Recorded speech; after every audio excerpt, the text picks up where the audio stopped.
Bien. Bueno, como mencionaba Javier, la cuántica a la que a veces nos vemos expuestos en nuestra vida cotidiana es bastante distinta de la cuántica que hacen los científicos que nos hacen favor de hablarnos en estos días. Por ejemplo, tenemos desde la telepatía explicada por la cuántica, tenemos los ovnis, astrología cuántica, alquimia cuántica, experiencias cercanas a la muerte cuánticas, y este me gusta mucho. Este lo venden, es un motor que si ustedes lo compran ya no necesitan gasolina nunca, porque debido a un procedimiento cuántico, es una máquina de movimiento perpetuo, aunque los físicos digan que las máquinas de movimiento perpetuo no se pueden hacer debido a las leyes de la termodinámica. Hay metafísica cuántica, yo traigo collar cuántico completo, no solo el colgante. Danza cuántica, un detector cuántico que no sé qué detecta, pero bonito es. Y, por supuesto, el taller de bilocación y sanación cuántica. Ustedes le pagan a esa señora y les enseña a estar en dos lugares al mismo tiempo. Por ejemplo, haciendo un examen y tomando un daiquiri en Cancún. Mola. Y lo peor, la medicina cuántica, la sanación cuántica, la curación cuántica, que la venden muchísimas personas, desgraciadamente. Algunos bastante humildes, como este muchacho con sus 4 latas que anda por León, y que ofrece varias formas de curación, entre ellas la física cuántica, hasta millonarios como Deepak Chopra, que atiende a los famosos ricos e ingenuos de California, convenciéndolos de que la curación los puede curar cuánticamente, que su mente va a alterar su cuerpo, y dice Deepak que si uno hace bien la cuántica, puede tener un cuerpo sin edad y una mente sin tiempo. A lo cual yo respondo, no, Deepak, de veras que no. Si fuera cuántico no habría envejecido, perdón, ¿cómo ha envejecido? ¿Cómo envejecemos todos? Desafortunadamente, esta historia de la cuántica fantástica, de la cuántica manejada como mercadotecnia y como parte del New Age, tiene un origen en físicos reales. Y esos físicos reales son gente que cuando empezó a descubrir a principios del siglo XX lo que implicaban las ecuaciones de la mecánica cuántica, se empezaron a preguntar cosas más bien de orden filosófico. Entonces, Schrödinger se preocupó por cuestiones místicas, pero eran interpretaciones a partir de las fórmulas, no eran ciencia, eran sus apreciaciones filosóficas, metafísicas, incluso religiosas. David Bohm especialmente fue un gran promotor de la mística porque era muy amigo de un chico que había sido declarado Dios anteriormente, y vamos a volver a él rápidamente. Y de verdad, Jiddu Krishnamurti, alguien lo debe conocer. Y finalmente Fritjof Capra, que logró hacer de esto un gran negocio en 1975 al escribir el Tao de la física. Él es un físico que al final abandonó la física, ahora se dedica a hacer educación de ecosubsistencia y otras cosas similares. Detrás de todos estos y de todo el New Age está una mujer que pocas personas conocen fuera de sus espacios sectarios, de su grupo, pero que es doña Elena Petrovna Blavatsky. Todo el New Age que ustedes conocen salió de esta simpática señora de Ucrania, que decidió que un maestro, del que nunca nos dijo quién era, le pagó durante años viajes por todo el mundo para que ella reuniera toda la sabiduría, todas las tradiciones místicas, todas las tradiciones religiosas, y nos las explicara a los occidentales con los derechos exclusivos de envasado, distribución y comercialización. Primero puso su negocio en París, después fue a Nueva York, por supuesto porque California todavía no era la sede que hoy es, si no se hubiera ido a California. Y doña Elena Petrovna Blavatsky, entre otros, eligió a Krishnamurti como Dios, pero Krishnamurti cuando tenía 20, 22 años se puso por su cuenta y llegó a tener una gran relevancia entre los intelectuales de principios mediados del siglo XX, entre ellos los físicos que trabajaban la mecánica cuántica.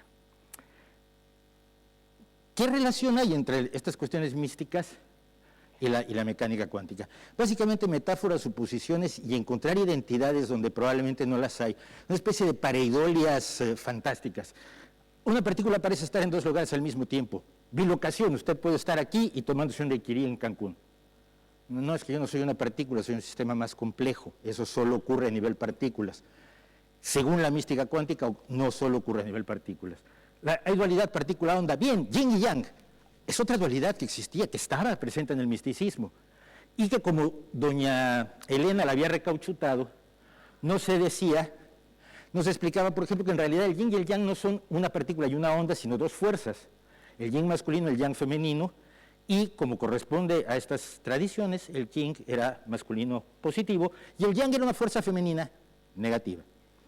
Algo bastante menos políticamente correcto que la dualidad particular onda, que no tiene nada que ver con eso. La superposición es más un estado de las partículas que aquí se ha explicado de la magia. Dos partículas parecen comunicarse información instantáneamente, es la impresión que nos dan, no sabemos realmente qué pasa. Entonces, es posible la telepatía y así sucesivamente. Finalmente, en lo que se basa toda la idea de la mística cuántica es que la cuántica está más allá de nuestro sentido común, es contraintuitiva. Y esto significa que la magia existe. No me pregunten cómo se llegó a esa conclusión. Esa es la conclusión a la que se llegó. Sin embargo, en realidad el sentido común es bastante poco fiable. La ciencia siempre, la vida siempre nos ha engañado. El sentido común son una serie de sesgos cognitivos que nuestro cerebro ha creado para sobrevivir.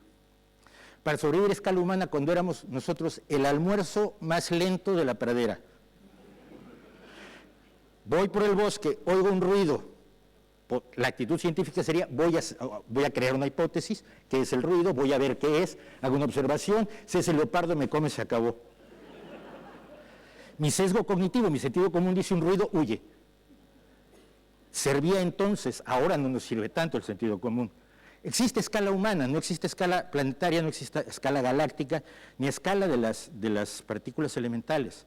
El sentido común solo existe para nuestra escala humana. Y finalmente tiene un alto porcentaje de error. La mayoría de las veces voy a salir huyendo sin que sea el leopardo o el tigre o el león. El problema es que no actuar tiene un riesgo mayor, aunque tenga menos porcentaje de error. La mayoría de las veces no me van a comer, pero el día que me comen, se acabó. Mi sentido común. Antes de la cuántica, el sentido común nos decía que el horizonte es recto. La Tierra no puede ser un esferoide. Nos decía que si yo me pongo boca arriba en la noche en un cielo claro, veo que el cielo gira alrededor de mí. Y la Tierra está bien firme, no se mueve. Los cielos giran alrededor de nosotros. Eso nos decía el sentido común y resulta que la astronomía y la cosmología son contrarias también al sentido común. Nuestros sentidos fueron el otro elemento que permitió que nuestro sentido común cometiera errores. Si ustedes ven este objeto, parece que la parte de arriba es más oscura, la de abajo es más clara. ¿Creerían ustedes que este gris y este gris son el mismo? Pues lo son. ¿Otra vez? Es exactamente el mismo gris. Simplemente nuestros ojos están creados para sacar ciertas conclusiones sin medir las cosas con mayor precisión. Hay que tener conciencia de una cosa. Hay cosas que no sabemos. Hay muchísimas cosas que no sabemos, gracias a lo cual todos los científicos de esta sala, todos los estudiantes de ciencia, van a tener trabajo, van a tener que hacer, hay mucho que no sabemos. Lo que no se vale es que cualquiera que llegue con una respuesta a eso que no conocemos, espere que la asumamos como real. En el mundo de la mística y de la filosofía tenemos la ventaja de que no hay preguntas difíciles, porque uno se puede inventar las respuestas. La ciencia no funciona así. La ciencia va y busca las respuestas efectivas y luego busca respuestas que afinen mejor las respuestas anteriores, que sean aplicables a más casos, que expliquen mejor la realidad. Y por eso yo creo que hay que tener cautela ante el mal uso del lenguaje de la ciencia. El mal uso del lenguaje de la evolución llevó a barbaridades como la eugenesia y el darwinismo social. El mal uso de la relatividad ha llevado a una serie de tonterías que todos podemos leer todavía en los periódicos continuamente.